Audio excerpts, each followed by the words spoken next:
हाय hello everyone. So IDFC first bank का con call analysis करेंगे आज हम। बैंक के Q1 के जो रिजल्ट थे वो थोड़े से वीक थे। लोन बुक और डिपॉजिट बुक का ग्रोथ तो काफी अच्छा था, लेकिन इनके एसेट क्वालिटी में प्रॉब्लम देखा था हमने। इनका एनपीए बढ़ गया था और उसकी वजह से बैंक ने फिर से काफी एग्रेसिव प्रोविजनिंग करी थी, जिससे इनका प्रॉफिट का नंबर काफी बड़े मार्जिन से डिक्लाइन हुआ था Q1 के अंदर। सो अभी हमको कॉन कॉल के अंदर देखना है कि मैनेजमेंट क्या गाइडेंस दे रहा है अपने एसेट क्वालिटी को लेकर के, कितना कॉन्फिडेंट ये साउंड कर रहे हैं पूरे फाइनेंशियल ईयर के अंदर, एंड ओवरऑल प्रॉफिटेबिलिटी का ट्रेजेक्टरी भी क्या रहने वाला है। बिकॉज Q1 में तो प्रॉफिट आपका ग्रो हुआ ही नहीं, नेगेटिव ग्रोथ थी। सो आने वाले क्वार्टर्स में क्या हम पैड ग्रोथ एक्सपेक्ट कर सकते हैं, कैसा एक्सपेक्टेशन रहेगा इनकी परफॉर्मेंस से, ये सारी चीजें हम डिस्कस करेंगे।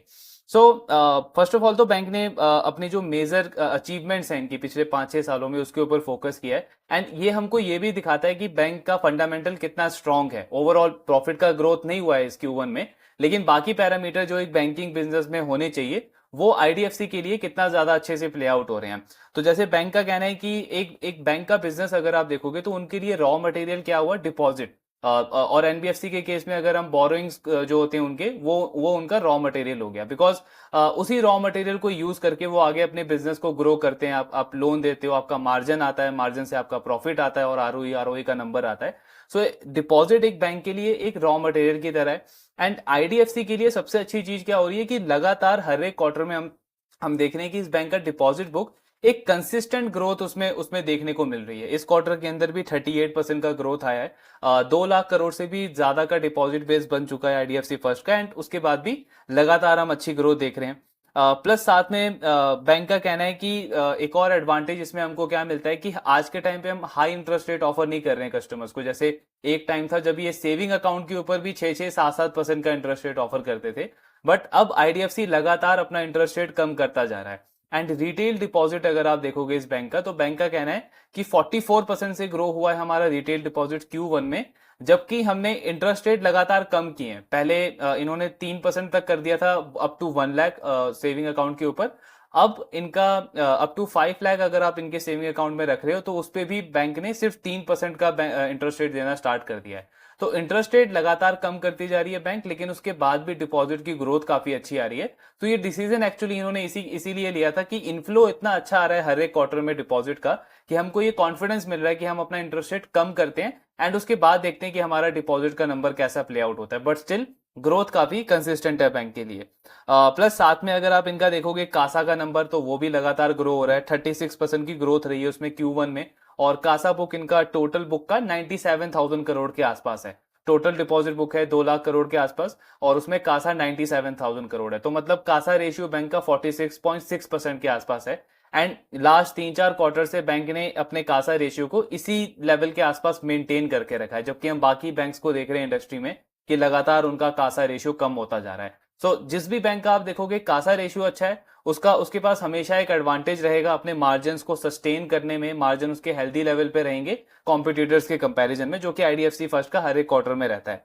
प्लस एक और अचीवमेंट क्या है इनका कि रिटेलाइजेशन। रिटेलाइजेशन का मतलब क्या हुआ कि आपका जो टोटल डिपॉजिट है उसमें रिटेल डिपॉजिट का शेयर ज्यादा है। आज के टाइम पे आईडीएफसी का 80% जो डिपॉजिट है वो रिटेल डिपॉजिट है, सिर्फ 20% इनका कॉर्पोरेट होलसेल डिपॉजिट है। तो ये एक पीस ऑफ माइंड देता है एक बैंकर को कि कल को मुझे ये टेंशन नहीं है कि मेरे बैंक में सडनली बहुत बड़ा डिपॉजिट का डिक्लाइन आ सकता है। बिकॉज जो रिटेल डिपॉजिट है उसका उसका एक वो नेट बैंकिंग यूज करता है, एक उसका एक आरएम होता है, उसको सारी सर्विसेज मिलती है, म्यूचुअल फंड से लेकर के हर एक सर्विस मिलता है उसको बैंक से। तो वो एक स्टिकी कस्टमर बन जाता है बैंक के लिए। तो चांसेस बहुत हाई होते हैं कि वो कस्टमर आपके साथ सस्टेन करेगा। एंड इसीलिए हर बैंकिंग में रिटेल डिपॉजिट के ऊपर इतना फोकस किया जाता है। प्लस रिटेलाइजेशन से एक और एडवांटेज क्या मिल रहा है बैंक को कि इनका जो लीगेसी बोरोइंग्स थी जो आईडीएफसी लिमिटेड की थी, वो लगातार बैंक रीपे कर पा रहा है। 65,000 करोड़ के आसपास इन्होंने रीपे कर दिया उसको। तो एक बहुत बड़ा बर्डन जो है बैंक के ऊपर से लगातार वो कम होता जा रहा है। एंड इसके साथ में इनका क्रेडिट टू डिपॉजिट रेशियो भी अगर आप देखोगे तो बैंक का वो भी लगातार इंप्रूव हो रहा है। 98% पे क्रेडिट टू डिपॉजिट रेशियो आ गया आईडीएफसी फर्स्ट बैंक का Q1 के अंदर। एंड जब से ये बैंक बना है पिछले 5-6 साल में, अब तक का सबसे best credit to deposit ratio IDFC first Bank ने Q1 के अंदर रिपोर्ट किया है। क्रेडिट टू डिपॉजिट रेशियो आप देखोगे तो आरबीआई लगातार अभी बैंकों को इस चीज के लिए बोल रहा है कि अगर आपको अपना लोन बुक का ग्रोथ कम करना है तो आप करो, लेकिन आपको अपने क्रेडिट टू डिपॉजिट रेशियो पे फोकस करना पड़ेगा। बिकॉज बहुत सारे बैंकों का जो डिपॉजिट बुक है वो बहुत छोटा होता होता जा रहा है और लोन बुक लगातार बढ़ता जा रहा है, तो ऐसे में कल को लिक्विडिटी का प्रॉब्लम आ सकता है। उसमें आईडीएफसी को अगर हम देखें तो ये बैंक लगातार अच्छा कर रहा है।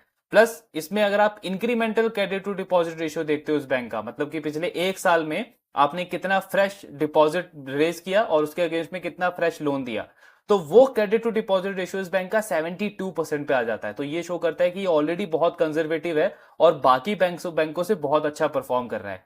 ओवरऑल कंसोलिडेटेड लेवल पे मैनेजमेंट का बोलना है कि हमारा क्रेडिट टू डिपॉजिट रेशियो जो है वो इस फाइनेंशियल ईयर के एंड तक 92-93% के आसपास आ जाएगा। देन नेक्स्ट ईयर हम 80s के अंदर मूव करने लग जाएंगे। तो ये जो इंप्रूवमेंट वाला ट्रेंड है ये कंटिन्यू रहेगा बैंक के लिए नेक्स्ट फाइनेंशियल ईयर तक। देन पीएसएल रिक्वायरमेंट जो होता है बैंकों का, प्रायोरिटी सेक्टर लोन की, आपको एग्री लोन देना है, आपको किसान लोन देना है, आपको रूरल एरियाज में लोन देना है, तो वो हर एक बैंक को मीट करना पड़ता है। लेकिन आईडीएफसी पहले इस रिक्वायरमेंट को मीट नहीं कर पा रहा था एंड इसको पीएसएल सर्टिफिकेट्स बाय करने पड़ रहे थे, जो कि अगेन आपका कॉस्ट बढ़ता है उससे।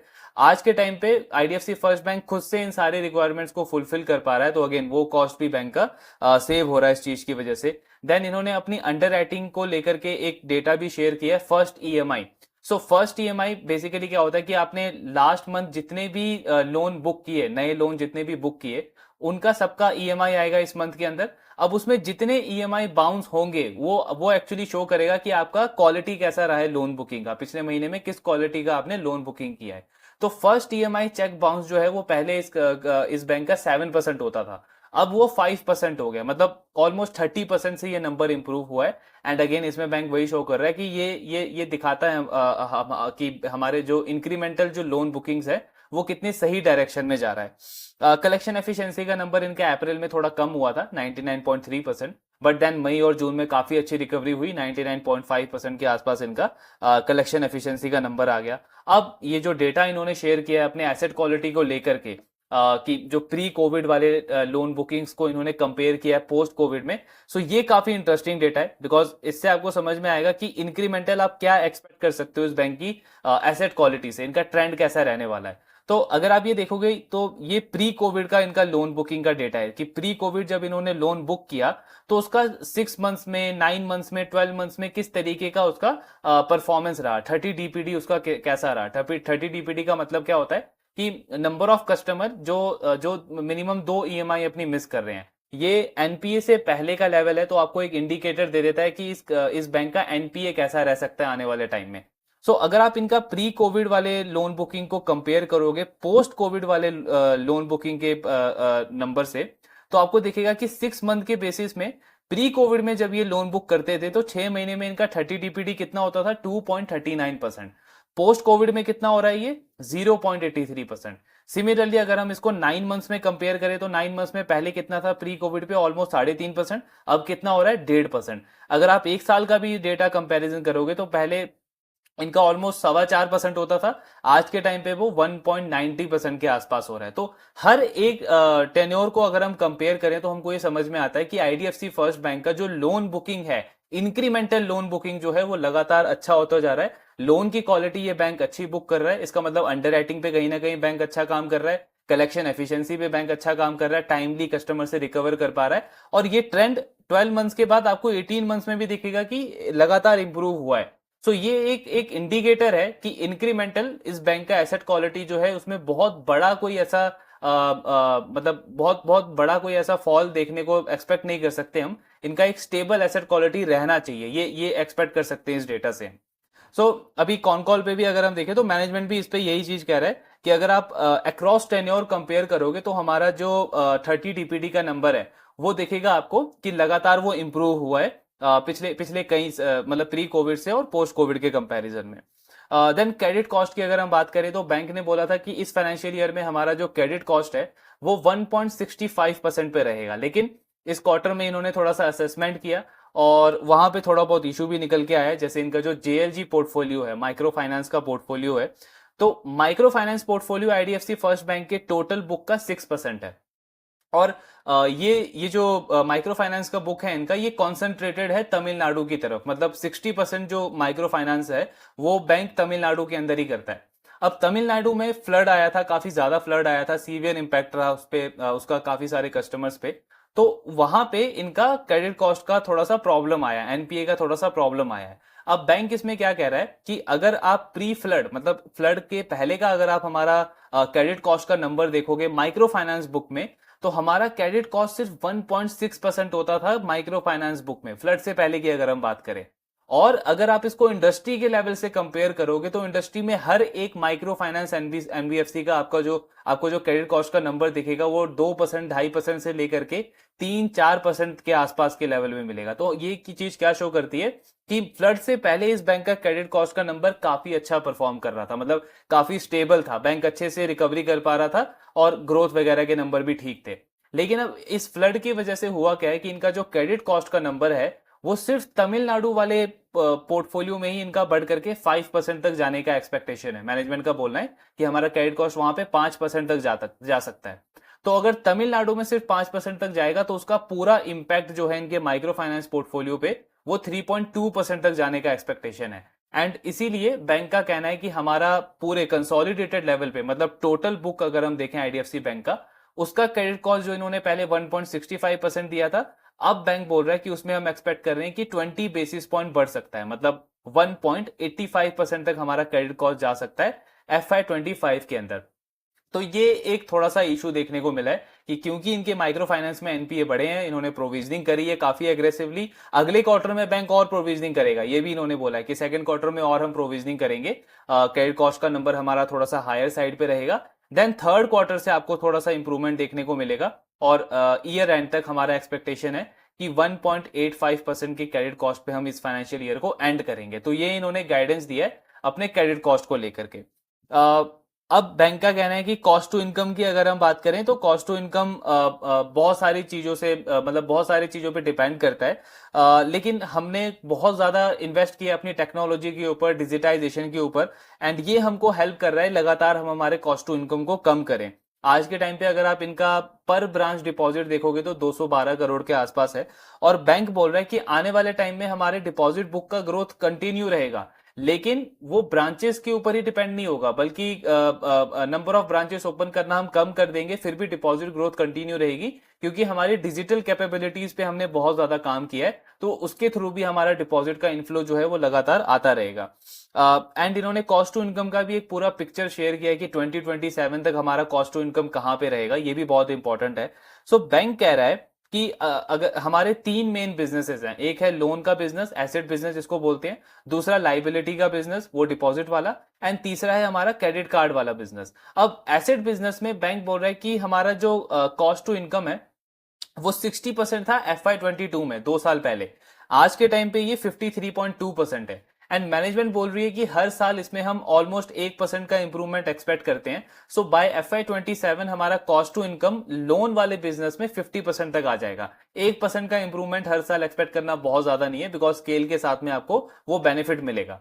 देन अगर हम इनके रिटेल बिजनेस की बात करें, मतलब डिपॉजिट बिजनेस की बात करें, लाइबिलिटीज बिजनेस की बात करें, तो उसमें बैंक ने ऑफ कोर्स कोई भी बैंक हो उनको अपफ्रंट कॉस्ट करना पड़ता है, ब्रांचेस पे खर्चा करना पड़ता है, एटीएम पे खर्चा करना पड़ता है, आपके मैन पावर पे खर्चा करना पड़ता है। देन आप उनको अलग अलग सर्विसेज प्रोवाइड करते हो डिपॉजिट से रिलेटेड, पूरा टेक उनको बना के देते हो, उनका ऐप देते हो, तो इन सारी चीजों पे खर्चा लगता है। तो बैंक बोल रहा है कि इसके ऊपर हमारा कॉस्ट टू इनकम आज 193% है। रिटेल लाइबिलिटी वाला बिजनेस जो है इनका वो 193% का कॉस्ट टू इनकम है, मतलब वो बिजनेस लॉस में चल रहा है। पहले उसका कॉस्ट टू इनकम कितना था, 226%, 2 साल पहले। अब बैंक कह रहा है कि अगले 3 साल में हम इसमें काफी अच्छी इंप्रूवमेंट एक्सपेक्ट करते हैं। क्यों? बिकॉज बैंक के ऊपर से एक बहुत बड़ा बर्डन जाने वाला है आने आने वाले टाइम के अंदर। अभी तक जो बैंक है पिछले 5-6 साल से वो 2 बर्डन को फेस कर रहा था। पहला बर्डन क्या था कि हमको हमारा लोन बुक को ग्रो करना है तो उसके लिए भी डिपॉजिट चाहिए। दूसरा, जो हमारी लाइबिलिटीज है, लीगेसी लाइबिलिटीज है, उसको हमको रीपे करना है, उसके लिए भी डिपॉजिट चाहिए। तो हमें बहुत ज्यादा एफर्ट लगाना पड़ रहा था, जिससे हमारा कॉस्ट जो है वो स्ट्रेच हो रहा था अननेसेसरी। अब क्योंकि एक्सपेक्टेड है कि 2026 तक इनका जो लीगेसी बोरोइंग है वो बैंक पेड ऑफ कर देगा, बॉन्ड्स वगैरह जो भी इनके हैं, तो वहां से बैंक के पास सिर्फ एक ही फोकस रह जाएगा कि डिपॉजिट बुक आएगा और उससे हमको लोन बुक को ग्रो करना है, मतलब हम हमारे ऊपर कोई अननेसेसरी कोई दूसरा बर्डन नहीं रहेगा।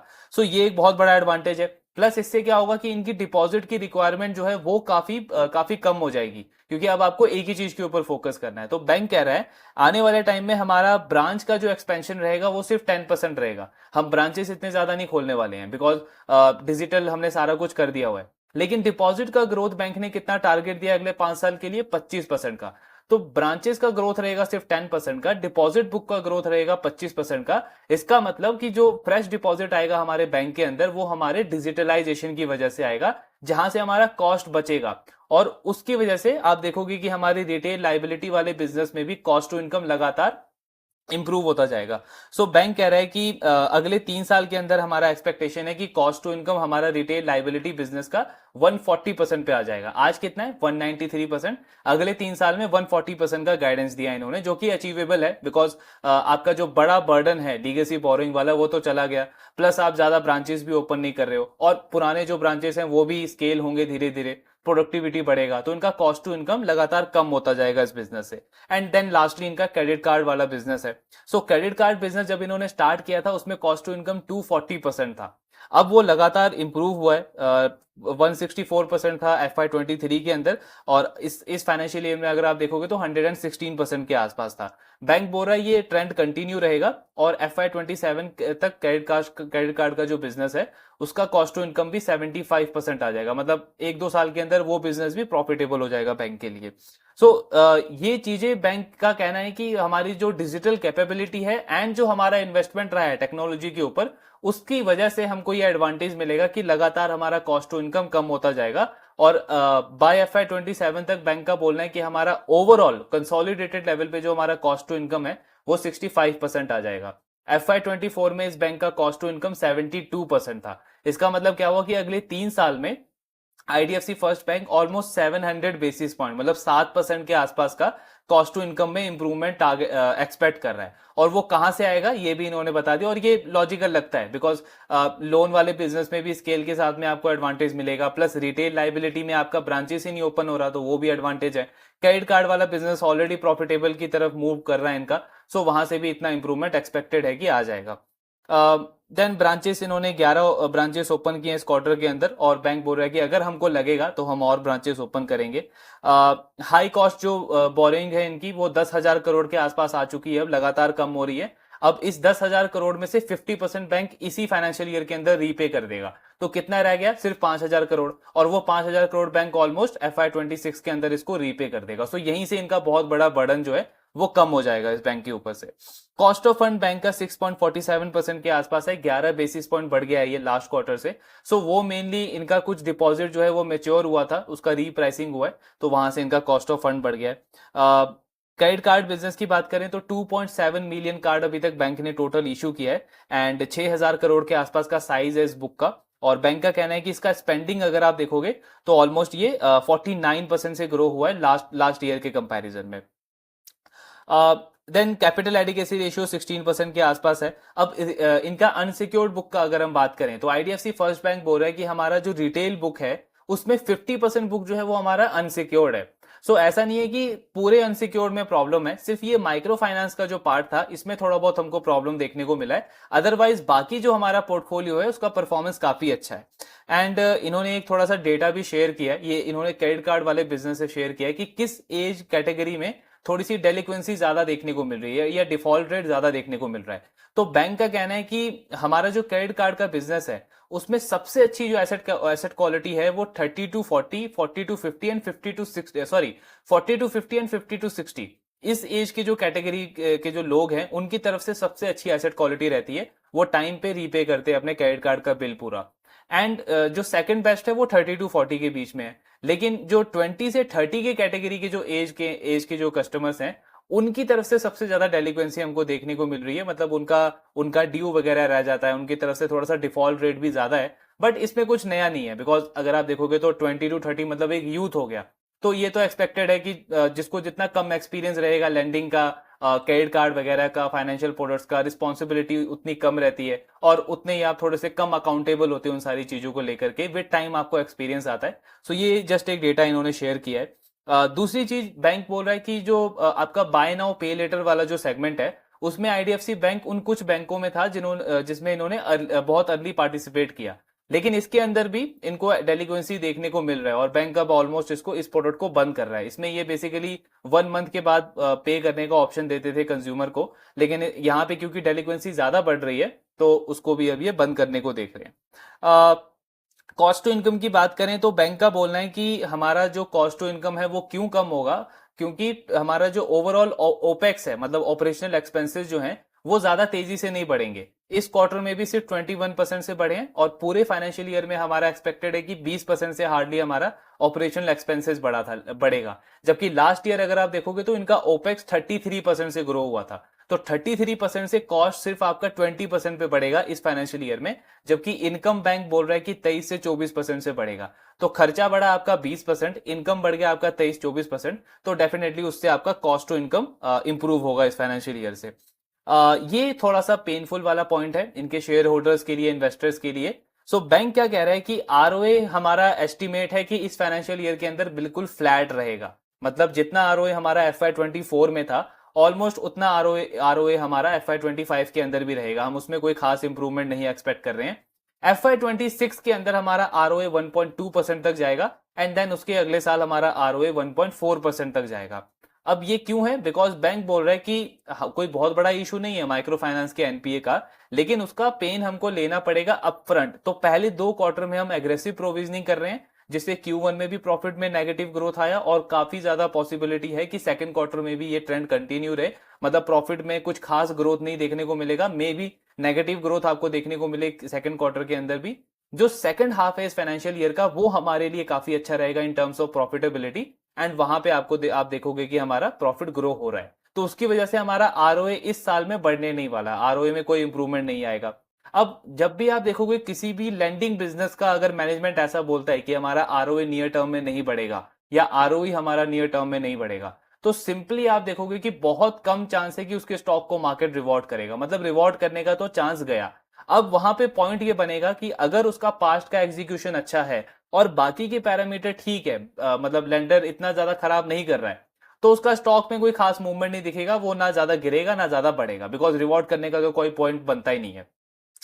रिवॉर्ड कहां से हो सकता है? जो इन्होंने सेकंड हाफ का गाइडेंस दिया है कि प्रॉफिटेबिलिटी इंप्रूव होगी, अगर वहां पे इतनी ज्यादा प्रॉफिटेबिलिटी इंप्रूव हो जाए कि बैंक का आरओए में इंप्रूवमेंट देखने को मिल जाए हमको FY25 के अंदर ही, तब हम एक्सपेक्ट कर सकते हैं कि मार्केट एक अच्छा खासा रिवॉर्ड कर सकता है इसके स्टॉक को। अदरवाइज मतलब नियर टर्म में कोई बहुत अच्छा पॉजिटिव आउटलुक नहीं लगता है इसके स्टॉक को लेकर के, अगर हम लॉजिकली सोचे तो, बिकॉज कोई रीजन नहीं है आपका, आप क्लियरली बोल रहे हो कि आपका प्रॉफिट ग्रो नहीं करने वाला। हाँ, इसका मतलब ये भी नहीं कि कोई बहुत बड़ा नेगेटिव है, कोई बहुत सीरियस कंसर्न है, बिकॉज बैंक उसको अच्छे से मैनेज कर रहा है। इन्होंने लैंडिंग भी बंद कर दी है उस वाले पैरामीटर पे, उस बुक के अंदर, माइक्रो फाइनेंस के अंदर, और वो सिर्फ 6% है। तो उसको मैनेज करने के लिए आपको 1-2 क्वार्टर का टाइम चाहिए रहेगा। तो उसको लेकर के बैंक बोल रहा है कि ये फाइनेंशियल ईयर हमारा थोड़ा सा वीक जाने वाला है इन टर्म्स ऑफ प्रॉफिटेबिलिटी। बाकी के नंबर्स बैंक कह रहा है अच्छे रहेंगे। तो यही रीजन है जो हमने बोला कि मतलब डाउनफॉल भी नहीं दिखता ज्यादा स्टॉक का, बिकॉज लोन बुक का ग्रोथ बैंक बोल रहा है अच्छा रहेगा, मार्जिन भी अच्छा रहेगा, कॉस्ट वगैरह भी ज्यादा नहीं बढ़ेगा। बट यस, आपका क्योंकि एसेट क्वालिटी इंप्रूव नहीं होगा, मतलब एसेट क्वालिटी का थोड़ा प्रॉब्लम है, प्रोविजनिंग आप करोगे, प्रॉफिट आपका बढ़ेगा नहीं, तो आरओए भी आपका नहीं बढ़ने वाला इस फाइनेंशियल ईयर में। देन प्रोडक्ट वाइज बैंक ने थोड़ा सा हाईलाइट किया है अपने कुछ प्रोडक्ट्स को लेकर के। जैसे बैंक बोल रहा है कि हमारा कंज्यूमर ड्यूरेबल में 2 बिजनेस है। पहला बिजनेस तो है जैसे विजय सेल्स हो गया या आपका रिलायंस रिटेल का स्टोर हो गया। वहां पे कोई कस्टमर जाता है, कोई प्रोडक्ट परचेज करता है, तो हमारा एक एग्जीक्यूटिव होता है वहां पे, वो उस कस्टमर से बात करता है एंड उनको एक फाइनेंस का ऑप्शन देता है, जिसको कंज्यूमर ड्यूरेबल बिजनेस बोला जाता है। ये इंडिया में सबसे नंबर 1 कौन है इसमें? Bajaj finance of course. तो आईडीएफसी फर्स्ट बैंक क्या कह रहा है कि नंबर 1 प्लेयर के बाद इस बिजनेस के अंदर हम आते हैं, आईडीएफसी फर्स्ट बैंक आता है। क्यों? बिकॉज पिछले 14 साल से हम इस बिजनेस के अंदर हैं। इस बिजनेस को करना ऑल दो बहुत डिफिकल्ट है, क्योंकि इसका टिकट साइज छोटा होता है, स्केल अप करने में थोड़ा सा प्रॉब्लम आता है, बहुत डीपली आपको पेनिट्रेट करना पड़ता है, प्लस टेन्योर भी इसका छोटा सा होता है। लेकिन उसके बाद भी हम बहुत ज्यादा कॉन्फिडेंट फील करते हैं कि हमने इस बिजनेस को बहुत जल्दी सीखा, एंड आज के टाइम पे हम नंबर 2 पोजीशन में हैं कंज्यूमर ड्यूरेबल वाले बिजनेस के अंदर। कंज्यूमर ड्यूरेबल में इनका एक डिजिटल कंज्यूमर ड्यूरेबल बिजनेस है, उसमें भी सेम प्रोसेस है। मतलब यहाँ पे आप फिजिकल स्टोर में जा रहे हो, डिजिटल वाले में आप ई कॉमर्स वेबसाइट जो होते हैं आपके अमेजोन, फ्लिपकार्ट, मिंत्रा, वहां पे जाते हो, कोई प्रोडक्ट परचेज करते हो, एंड आईडीएफसी फर्स्ट बैंक का कोई भी आप फाइनेंसिंग ऑप्शन चूज करते हो डेबिट कार्ड, क्रेडिट कार्ड से, तो उसमें आपको 6 मंथ, 9 मंथ, 12 मंथ का फाइनेंसिंग का ऑप्शन मिल जाता है। इसी डिजिटल वाले में इनका बाय नाउ पे लेटर वाला भी है, लेकिन वो बैंक ने अब बंद कर दिया है क्योंकि वहां पे इनको थोड़ी सी डेलिक्वेंसी ज्यादा देखने को मिली है। तो अब ये कंज्यूमर ड्यूरेबल में ये दो तरीके के बिजनेस कर रहे हैं। देन पर्सनल लोन की अगर हम बात करें तो उसमें भी दो कैटेगरी है। एक तो आपका नॉर्मल सैलरीड पर्सनल लोन है, जो रेगुलर लोन होता है आपका, जो बहुत सालों से इंडस्ट्री में चल रहा है कि आप अगर मतलब type A, type B company से बिलोंग करते हो, एमएनसी कंपनी या बहुत अच्छी कंपनी से बिलोंग करते हो, और आपकी कंसिस्टेंट सैलरी आती है हर हर एक मंथ में, तो 5-6 लाख का आपको लोन मिलता है और 3-4-5 साल में आप अपना लोन जो है वो रीपे कर सकते हो। लेकिन इसी के अंदर एक इन्होंने नया प्रोडक्ट डिजाइन किया है, डिजिटल सैलरीड पर्सनल लोन। इसमें ये क्या करते हैं कि कस्टमर का कैश फ्लो देखते हैं। मतलब फॉर एग्जांपल अगर आपका 2-3 लाख का सैलरी है और हर एक मंथ में आपका एक पर्टिकुलर डेट पे वो पैसा ट्रांसफर हो रहा है, तो बैंक वहां पे असेस करता है कि आपका पूरे मंथ का कैश फ्लो किस तरीके का है, और उसके बेसिस पे वो एक आपको लिमिट देता है। जैसे फॉर एग्जांपल बैंक ने आपको 2 लाख का लिमिट दिया, अब उस 2 लाख में आपके ऊपर है कि आप 30,000 यूज करो या 50,000 यूज करो, एंड आप जो ईएमआई पे करोगे वो 2 लाख के ऊपर नहीं करोगे। ऑल्दो लिमिट आपका सेट जो किया है वो 2 लाख की है, ईएमआई लेकिन आप 30-50,000 पे करोगे। तो ये एक इनका डिजिटल कंज्यूमर लोन है, थोड़ा सा इन्होंने कस्टमाइज किया हुआ है, और इसमें प्री पेमेंट का चार्जेस में नहीं है। तो बैंक बोल रहा है ये वाला बिजनेस हमारा काफी अच्छे से स्केल कर रहा है, कस्टमर्स काफी अच्छा पसंद कर रहे हैं इसको, बिकॉज हमने एक कस्टमाइज ऑप्शन दिया है, प्लस प्री पेमेंट के ऊपर भी हम कोई चार्ज नहीं करते हैं इस वाले बुक के ऊपर। देन कॉस्ट टू इनकम के ऊपर बैंक बोल रहा है कि आपको समझना होगा कि कॉस्ट टू इनकम का हमारा पूरा ट्रेंड कैसा रहा है। सो यूजुअली अगर आप इंडिया की बैंकिंग इंडस्ट्री में देखोगे तो जितने भी बड़े बड़े बैंक्स हैं उनको ऑलमोस्ट 14-15 साल लगा है अपनी लाइबिलिटी वाले बिजनेस को ब्रेक इवन करने में भी। लेकिन आईडीएफसी फर्स्ट बैंक बोल रहा है हम क्यों इसको इतना जल्दी कर पा रहे हैं और आगे भी कर पाएंगे, बिकॉज उसका सबसे बड़ा रीजन एक तो ये हो सकता है कि टेक्नोलॉजी, डिजिटाइजेशन। जब हमारा बैंक बना तब डिजिटाइजेशन आ चुका था काफी हद तक, प्लस उसके ऊपर से हमारी एग्जीक्यूशन कैपेबिलिटी भी बहुत अच्छी रही। हमने स्टार्टिंग से ही अपने अपने टेक के ऊपर, अपने ऐप के ऊपर, अपने कस्टमर सर्विस के ऊपर बहुत ज्यादा फोकस किया। एंड आज के टाइम पे आप मार्केट में भी जाके किसी को भी पूछोगे तो हर कोई बोलेगा कि डिजिटल पैरामीटर पे आईडीएफसी फर्स्ट बैंक जो है वो टॉप बैंक्स में आता है। सो ऐसा हमने इन्वेस्ट किया अपने अपनी टेक्नोलॉजी के ऊपर, तो उससे एक बहुत बड़ा हमको एडवांटेज मिला है कि हमारा जो ब्रेक इवन है वो जल्दी हो जाएगा। जैसे अगर आप आईसीआईसीआई बैंक का एग्जांपल लो, जो डीएफआई से टर्न होके एक बैंक बना है, मतलब पहले वो डोमेस्टिक फाइनेंशियल इंस्टीट्यूशन था, बाद में वो बैंक बना है, तो उनको भी 14-15 साल का टाइम लगा है नॉर्मली अपने लाइबिलिटी वाले बिजनेस को ब्रेक इवन करने में। आईडीएफसी फर्स्ट बैंक बोल रहा है 5 साल में आज हमारा कॉस्ट टू इनकम 193% के आसपास है, और हमारा एक्सपेक्टेशन है कि अगले 5 साल में हम इसको ब्रेक इवन कर लेंगे, एंड 6th ईयर से हम इसमें प्रॉफिट अर्न करने लग जाएंगे। सो ये हमारा एक्सपेक्टेशन है। क्यों? बिकॉज हमारे पास वो डिजिटल कैपेबिलिटी हमने बिल्ड करी हुई है, एंड काफी फास्ट हमारा ग्रोथ रहा है, इसके अंदर एग्जीक्यूशन काफी अच्छा रहा है। तो इसलिए हम ये बिलीव करते हैं कि 10-11 साल के अंदर ही हम इसको प्रॉफिटेबल कर देंगे, जबकि बाकी बैंकों को इसमें 14-15 साल का टाइम लगा है। सो ये बैंक का कहना है। देन कॉस्ट टू इनकम में एक और थोड़ा सा कंसर्न है, मतलब कंसर्न नहीं बट आप एक पॉइंट इसमें ले सकते हो। तो ये जो आईडीएफसी और कैपिटल फर्स्ट का जो मर्जर हुआ था, इसमें जो कैपिटल फर्स्ट जो एनबीएफसी थी, जिसको ये जो बैंक को अभी रन कर रहे हैं मिस्टर वी वैद्यनाथन, वही इनके फाउंडर प्रमोटर थे, वही इनको रन करते थे। तो कैपिटल फर्स्ट जब मर्ज हुआ आईडीएफसी बैंक में, तब उसका कॉस्ट टू इनकम कितना था? 48%। और आईडीएफसी फर्स्ट बैंक क्या बोल रहा है कि अगले 5 साल में हमारा कॉस्ट टू इनकम जो है वो 65% के आसपास आएगा। सॉरी, अगले 3 साल में, FY27 तक। तो मतलब ऑलमोस्ट 8-9 साल में बैंक अपना कॉस्ट टू इनकम को 65% पे लेके आएगा, जबकि कैपिटल फर्स्ट जब वो मर्ज हुआ ऑलरेडी वो 48% पे था। तो ये एक थोड़ा सा डिफरेंस लगता है, लेकिन इसमें बैंक क्या रैशनल दे रहा है जो कि बहुत लॉजिकल भी है। तो बैंक कह रहा है कि आपको मॉडल समझना होगा और आपको चैलेंजेस देखने होंगे कि हमारे सामने कैसे चैलेंजेस रहे हैं, जो कि कैपिटल फर्स्ट के सामने नहीं था। एक बैंक को बहुत ज्यादा खर्चा करना पड़ता है अपफ्रंट अपने बिजनेस को लाने के लिए। अब अगर आप टेक्नोलॉजी पे ही ले लो या ऐप के ऊपर ही ले लो, तो आपको डिपॉजिटर्स के लिए अलग तरीके का खर्चा करना पड़ता है टेक्नोलॉजी पे, और और जो लोन वाले कस्टमर्स हैं उनके लिए अलग खर्चा करना पड़ता है। ब्रांचेस, एटीएम, मैन पावर से लेकर के बहुत इनिशियली कॉस्ट लगता है। प्लस उसके ऊपर से सबसे बड़ा बर्डन क्या है? जो कैपिटल एडिक्वेसी रेशियो का रेगुलेशन है, एसएलआर है, सीआरआर है, ये सारा एनबीएफसी को उतना ज्यादा फेस नहीं करना पड़ता है। तो मैनेजमेंट बोल रहा है कि एक बैंक के लिए उसका 30% जो कैपिटल है वो तो बिल्कुल आइडल पड़ा होता है, उस पर तो कोई रिटर्न ही नहीं आता है। तो आपको समझना होगा कि बैंक का मॉडल एनबीएफसी से काफी डिफरेंट है। ऑल्दो आपको देखने में लगेगा कि ये लैंडिंग बिजनेस है, लेकिन एनबीएफसी के पास में काफी सारा फ्री हैंड होता है जो कि बैंक के पास में नहीं होता, उसका कैपिटल स्टक होता है काफी सारी जगहों पे। सो उसकी वजह से कॉस्ट टू इनकम आपको उस लेवल का नहीं दिख रहा है जैसा कैपिटल फर्स्ट का था। लेकिन इसमें सबसे बड़ा अचीवमेंट क्या है कि 8-9 साल में आईडीएफसी फर्स्ट बैंक का कॉस्ट टू इनकम जो है वो 65% पे आ जाएगा। जब इन्होंने स्टार्ट किया था उस टाइम पे इनका कॉस्ट टू इनकम 95% था। तो बैंक वही कह रहा है कि हमारे लिए तो यही सबसे बड़ी अचीवमेंट है। देन इसके बाद बैंक का कहना है कि कुछ नियर टर्म में आपको थोड़ा सा प्रॉब्लम देखने को मिलेगा। और क्रेडिट कॉस्ट पे अगेन एसेट क्वालिटी पे फिर से बैंक का बोलना है कि एसेट क्वालिटी को लेकर के हम बहुत ज्यादा कॉन्फिडेंट है, बिकॉज Q1 में अगर आप अक्रॉस इंडस्ट्री देखोगे तो हर एक लेंडर क्या बोल रहा है कि हीट वेव था या जनरल इलेक्शन था, इसीलिए हमारा एनपीए बढ़ गया, क्रेडिट कॉस्ट बढ़ गया। लेकिन हम क्लियरली आपको बोल रहे हैं कि हमारा माइक्रो फाइनेंस का थोड़ा सा प्रॉब्लम था, और उसको उसको काउंट करते हुए भी हमारा क्रेडिट कॉस्ट जो है वो 1.85% पे ही रहेगा FY25 में।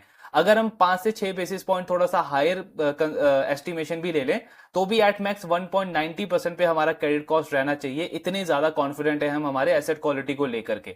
इंडस्ट्री में सबसे बेस्ट एसेट क्वालिटी है हमारा। अगर इस सेगमेंट इस बिजनेस लाइन की बात करें कि हम माइक्रो फाइनेंस में भी है, अनसिक्योर्ड हमारा 50% है रिटेल के अंदर, उसके बाद भी हम इतनी अच्छी क्रेडिट कॉस्ट को और एनपीए लेवल को मेंटेन करते हैं। सो ये जस्ट आपको शो करता है कि ट्रेजेक्ट्री क्या रहने वाली है एज अ बैंक इस बैंक की आने वाले सालों में, आने वाले क्वार्टर्स में। देन प्रॉफिटेबिलिटी पे बैंक का कहना है कि कॉस्ट ऑफ फंड जो है वो आज आपको हमारा 6.47% दिख रहा है, लेकिन एक्चुअली में ये जो 10,000 करोड़ का जो लीगेसी बोरोइंग है जो कि अगले साल पेड कर देंगे हम इसको, तो उसके बाद हमारा कॉस्ट ऑफ फंड जो है वो 11 बेसिस पॉइंट और कम हो जाता है, मतलब 6.36% हो जाता है। एंड मिड साइज बैंक में, मतलब आईडीएफसी फर्स्ट बैंक की कैटेगरी में, ये one of the best cost of fund है। और ये कॉस्ट ऑफ फंड तब है जब बैंक लगातार डिपॉजिट बुक का रेट जो है वो कम करता जा रहा है। 7% से 5% से 3% कर दिया, लेकिन डिपॉजिट बुक का ग्रोथ लगातार 20-25-40% पे आ रहा है, और इनका कॉस्ट ऑफ फंड सिर्फ 6.36% पे आ जाएगा जब ये लीगेसी बोरोइंग को पेड ऑफ कर देंगे। सो बैंक कह रहा है कि एक नियर टर्म में थोड़ा सा प्रॉब्लम है, लेकिन FY26 से जब हमारा ये लोन पेड हो जाएगा, सॉरी लीगेसी बोरिंग पेड हो जाएगा, तो आपको दिखेगा कि हमारे मार्जिन्स में भी इंप्रूवमेंट होगा, हमारा कॉस्ट टू इनकम लगातार कम होता जाएगा, बिकॉज हम ओपेक्स हमारा जो ऑपरेशनल एक्सपेंसेस है वो हार्डली 20% से बढ़ेगा इस साल, अगले साल 17 से 18% से बढ़ेगा, और फिर हर एक साल आपको दिखेगा कि वो उसका जो ग्रोथ है वो कम रहेगा, जबकि इनकम का ग्रोथ ज्यादा रहेगा। तो नेचुरली हमारा कॉस्ट टू इनकम इंप्रूव होता जाएगा और हमको ऑपरेटिंग लेवरेज मिलेगा, आरओए भी बढ़ेगा, आरओई भी बढ़ेगा। सो प्रॉफिटेबिलिटी पे मैनेजमेंट बोल रहा है कि FY26 से लेकर के FY27, 28, 29 तक बहुत स्ट्रॉन्ग विजिबिलिटी है हमको हमारे प्रॉफिटेबिलिटी को लेकर के। हाँ, नियर टर्म में थोड़ा सा पेन है, बट एसेट क्वालिटी को लेकर के बैंक ओवरऑल कॉन्फिडेंट है।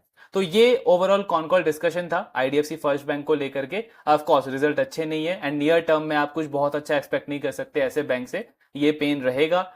लेकिन बैंक मैनेजमेंट का कहना है कि FY25 के बाद से एक अच्छी प्रॉफिटेबिलिटी की ग्रोथ रहेगी, इनका आरओई भी इंप्रूव होगा और कॉस्ट टू इनकम लगातार बैंक का कम होता जाएगा।